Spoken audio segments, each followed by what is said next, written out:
seda 2 minutit vist polegi vaja, sest on ju ilmselge.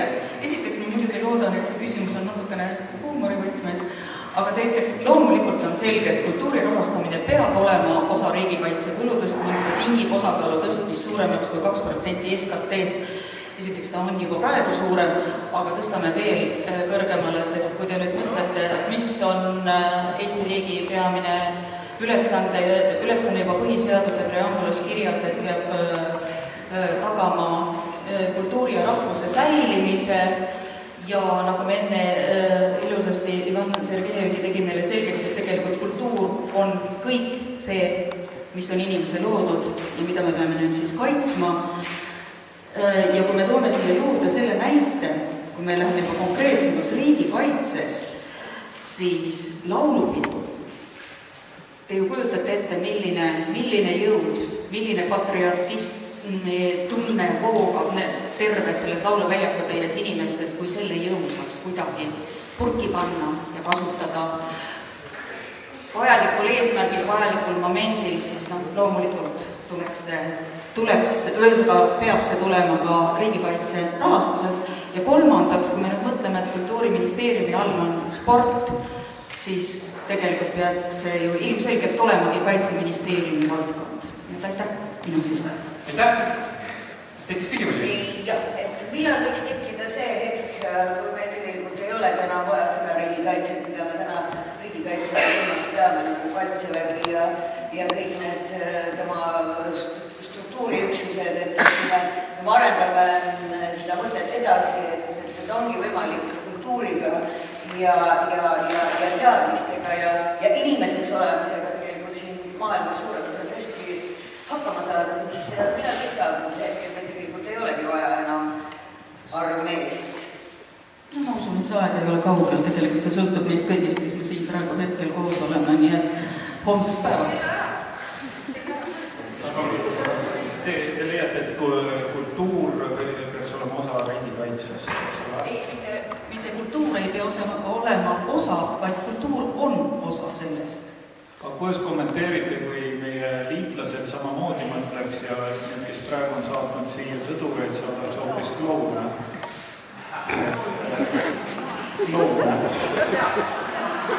Et meie liitlased, meie ootame sõjalist abi ja sellist reaalset kaitset, et kui nemad nagu samamoodi nagu teie käsitleks, siis siia võiks ju tulla jumal teab mida.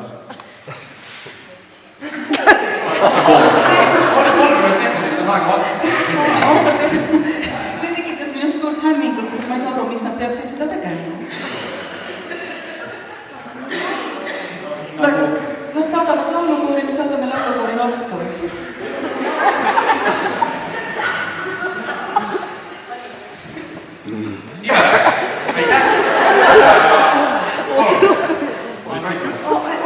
Lihtsalt see, et te olete ju Maleva filmi kõik näinud, eks ju.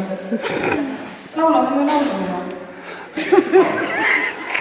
Selge on see, et me võime ju siin tegelikult defineerida seda riigikaitset väga erinevat moodi ja mina tahaksin seda loomulikult defineerida ka umbes mõnda, nagu seda tegi Elo Lutsepp, et tõepoolest, kui me kasvame seda negetroopiat maailmas, ühiskonnas suurendame, siis tegelikult on võib-olla meil põhjus tõepoolest loota, et me kaitsestruktuure, relvastusi maailmas hakkama vähendama, aga mulle siiski tundub, et see aeg nii pea veel saabumas, nii et sellest,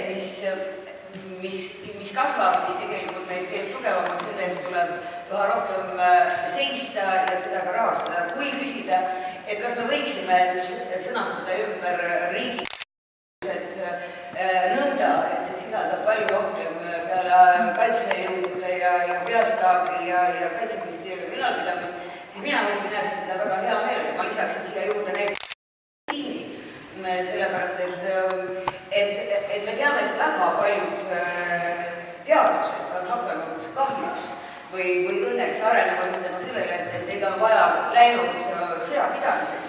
Seesama mobiiltelefon ja internet, mida me täna naudime, tegelikult ei saanud mitte alguse sellest, et kuidas elada sellises maailmas, kus ei oleks sõdu ja kus ei oleks riigi piire, et see sai alguse sellest, et oli vaja pidada omavahel sidet, nii et kui me defineerime ümber kultuuri või riigikaitse, siis ma arvan, et ma oluliselt seda suurendaksin nii kultuuri rahastamiseks kui ka näiteks meditsiini rahastamiseks.